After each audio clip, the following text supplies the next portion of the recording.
Le 41e festival du premier film francophone La Ciotat, berceau du cinéma, au cinéma et d'un théâtre dans le plus vieux cinéma du monde. On a rencontré aussi le réalisateur allemand Alexander Graef du court-métrage Le Photographe.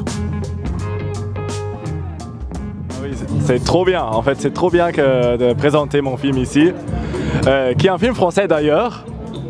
En majeure partie en français, mais je trouve ça très très chouette d'être invité ici. Il s'agit d'un court-métrage et en fait, le court-métrage, on peut penser ah oui c'est rapide, bon, il est plus court qu'un long-métrage, mais le financement a duré quand même 5 ans, c'est-à-dire financement et réécriture. Je n'ai pas travaillé en temps plein dessus, mais c'était 5 ans de développement, d'écriture, de réécriture,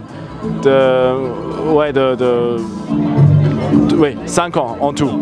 Ça parle, mon court-métrage parle d'une jeune photoreporter allemande qui est exilée dans le Paris des années 30 et elle vit avec son copain hongrois, lui aussi photoreporter, et les deux peinent à trouver du travail à cause de la xénophobie courante à l'époque. Et à un moment donné, la guerre d'Espagne éclate et elle veut y aller pour couvrir les événements. Du coup, elle doit trouver une rédaction qui est prête à les envoyer là-bas. En fait, c'est une histoire qui est basée sur des faits réels. C'est l'histoire de la photoreporter Gerda Taro, qui était la compagne de Robert Capa, qui est peut-être un peu plus connu.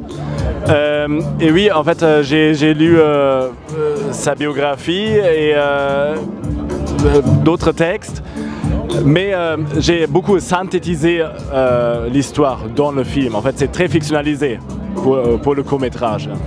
Je suis au début de l'écriture. J'aimerais bien faire un long, en fait, une version longue de ce court-métrage, mais je suis vraiment au début de l'écriture. Et j'aimerais bien aussi faire en parallèle un autre court-métrage. Merci Alexander. Avec plaisir.